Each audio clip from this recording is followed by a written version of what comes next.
మహారాష్ట్ర స్థానిక సంస్థల ఎన్నికల్లో ఒక గొప్ప విజయాన్ని సాధించిన బీజేపీ కోసం ఒక్క కామెంట్, ఓన్లీ ఒక్క కామెంట్ అడుగుతున్నాను. Channel like subscribe అడగట్లా.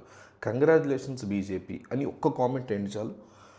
బీజేపీ పెద్దల వరకు వీడియో వెళ్తుంది. ఎంతమంది వాళ్ళకి సపోర్ట్ ఉన్నారు ఆంధ్రప్రదేశ్లో, తెలంగాణలో తెలుసుకుంటారు. సో ప్రతి ఒక్కళ్ళు మిస్ అవ్వకుండా కంగ్రాచులేషన్స్ బీజేపీ అని ఒక్క కామెంట్ ఏంటి.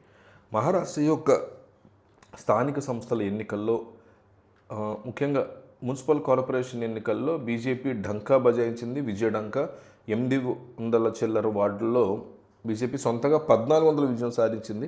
సగానికి పైగా విజయం సాధించింది. 2800లో 1400, అంటే 29 కార్పొరేషన్లో 25 కార్పొరేషన్లు బీజేపీ కైవసం చేసుకోగలిగింది.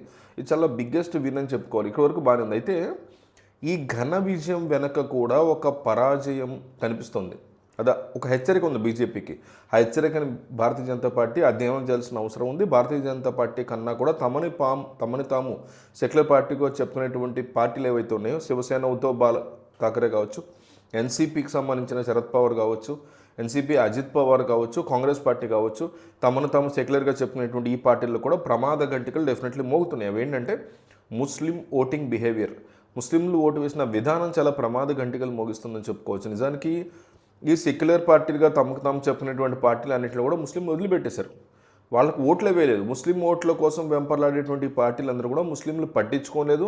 తమ మద్దతు తమకు చెందినటువంటి తమ నాయకులు కనుక రంగంలోకి దిగితే ఈ సెక్యులర్ పార్టీలుగా చెప్పుకునే వాళ్ళందరినీ కూడా మేము పక్కన పెట్టేస్తాము, చెత్త కుండీలో పడేసినట్టు మిమ్మల్ని పడేస్తాము అనేది ప్రూవ్ చేసుకున్నారు ఆల్రెడీ. ప్రపంచవ్యాప్తంగా జరుగుతుంది. కేరళలో అదే జరిగింది. ముస్లిం లీగ్ లేకపోతే ఎస్డిడి వైపు ముస్లింలు వెళ్తున్నారు. అక్కడ ఉన్నటువంటి సెక్యులర్ పార్టీలను పట్టించుకోరు. అస్సాంలో కూడా యూడిఎస్ బలంగా ఉంటే కాంగ్రెస్ వదిలిపెట్టేస్తారు.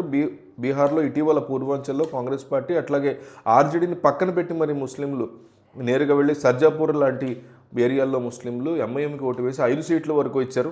ఉత్తరప్రదేశ్లో బహుజన్ సమాజ్ పార్టీ ముస్లింల కోసం చాలా కష్టపడి పనిచేస్తుందని చెప్తారు. అట్లాంటి పార్టీని కూడా ముస్లింలు పక్కన పెట్టేసి మరి కంప్లీట్గా పక్కన పెట్టేసి తెలంగాణలో కూడా టీఆర్ఎస్ ఎంఐఎంతో అంటకాగింది. నిజాం ప్రభువులు సైతం పొగిడింది. ఒక్కసారి కాంగ్రెస్ అధికారంలోకి వస్తే సూచన కనిపించగానే పక్కన పెట్టేశారు. కాంగ్రెస్ బండి ఎక్కేసింది ఎంఐఎం.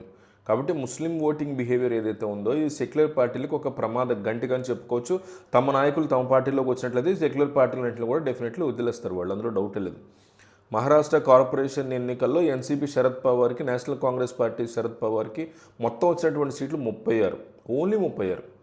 కానీ ఇస్లాం పార్టీ అనేటువంటి ఊరు పేరు అనేటువంటి ఒక పార్టీ వచ్చింది. మాలగాంలోనే 34-35 సీట్లను సంపాదించుకోగలిగింది. అంటే ఎన్సీపీ మొత్తం రాష్ట్రంలో 36 సంపాదిస్తే ఇస్లాం పార్టీలో కేవలం మాలిగాం అనే ప్రాంతంలో 35 సీట్లు సంపాదించింది.